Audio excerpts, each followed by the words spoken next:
Dictation start होगी 3 second बाद। Start.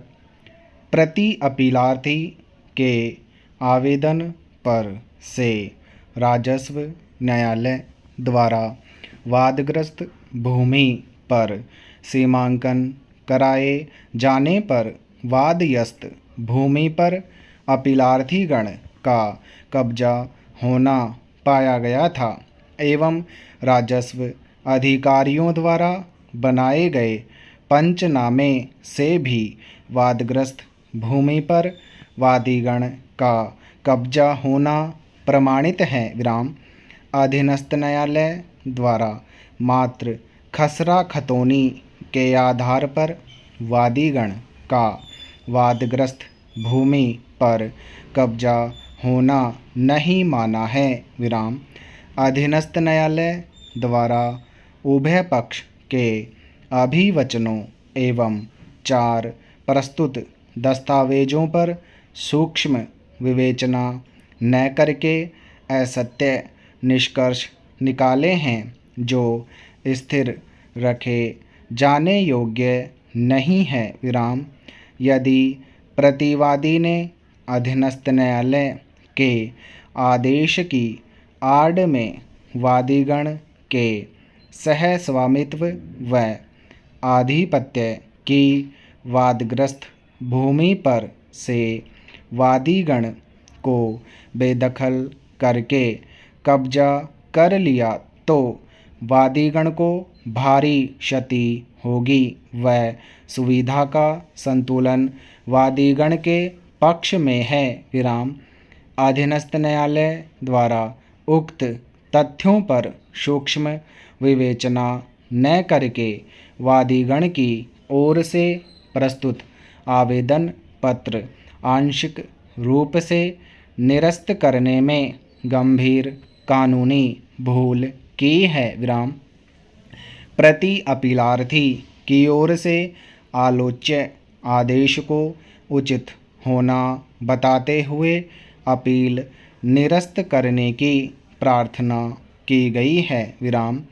जो कि उक्त दिनांक को निरस्त हो चुकी है। विराम।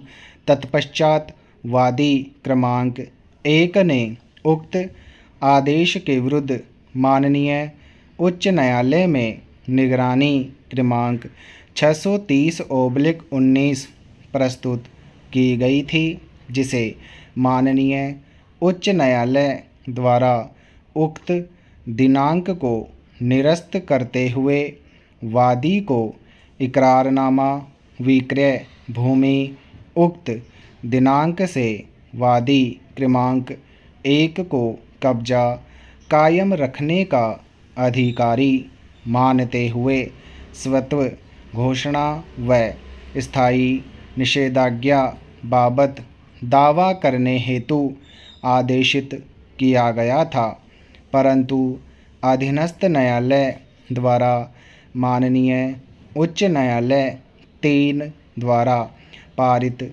आदेश उक्त दिनांक को सूक्ष्म विवेचना न करके वादग्रस्त भूमि पर वादीगण का कब्जा नहीं होना मान्य करके गंभीर वैधानिक भूल की है। विराम। पैरा। अपील से संबंधित तथ्य संक्षेप में इस प्रकार हैं कि अपचारी किशोर अपीलार्थी को पुलिस थाना क्रमांक 43/20 में उसे 21 वर्षीय बालिग मानते हुए इस न्यायालय में प्रस्तुत किया गया था, जहां से उसका वारंट बनाकर जिला जेल भेज दिया गया था। विराम।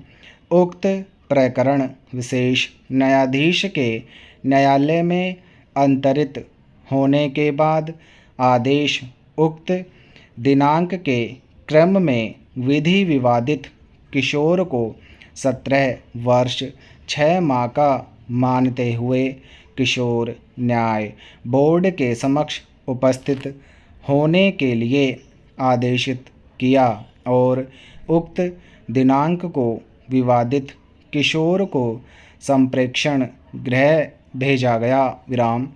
अपीलार्थी की ओर से मुख्य रूप से इस बात पर बल दिया गया है कि अपीलार्थी एक नाबालिग बालक है जिसे निश्चित रूप से अपनी आयु व विद्यालय में प्रवेश इत्यादि के संबंध में कोई जानकारी नहीं है। विराम। अतः उसकी माँ की साक्ष्य के मुकाबले उसकी साक्ष्य मान्य किए जाने योग्य नहीं है। विराम। इस संबंध में अपीलार्थी के साक्ष्य का सूक्ष्मता से परीक्षण किए जाने पर यह स्पष्ट है कि अपीलार्थी ने अपने साक्ष्य में वह सबसे पहले किस विद्यालय में पढ़ने गया था। विराम। उसका नाम क्या था, कहाँ तक पढ़ा था, उसका स्तर कैसा था, तत्पश्चात किस विद्यालय में कहाँ तक पढ़ा था। उक्त स्थिति में इस बात को मान्य किए जाने का कोई आधार नहीं है कि अपीलार्थी को तत्संबंध में कोई जानकारी नहीं है या तत्संबंध में उसके साक्ष्य विश्वसनीय नहीं है। विराम।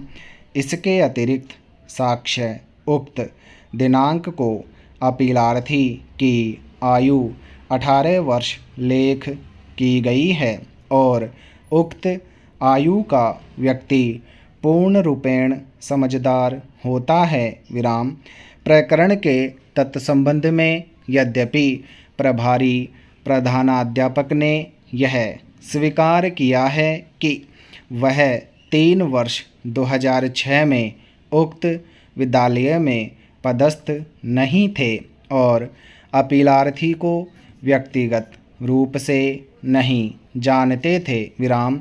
भर्ती रजिस्टर में उसकी आयु किस आधार पर लेख की गई है, इस संबंध में भी उसे कोई जानकारी नहीं है।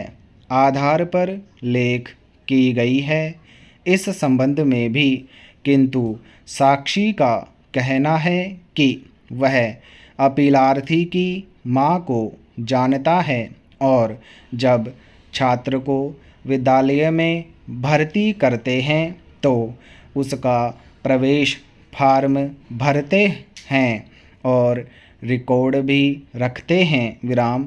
यद्यपि साक्षी ने स्वीकार किया है कि वह अपने साथ साक्ष्य के दौरान प्रवेश फार्म लेकर नहीं आया है, किंतु उसका कहना है कि विद्यालय में समस्त दस्तावेजों के संबंध में चार्ज लिस्ट बनती है। विराम। समाप्त।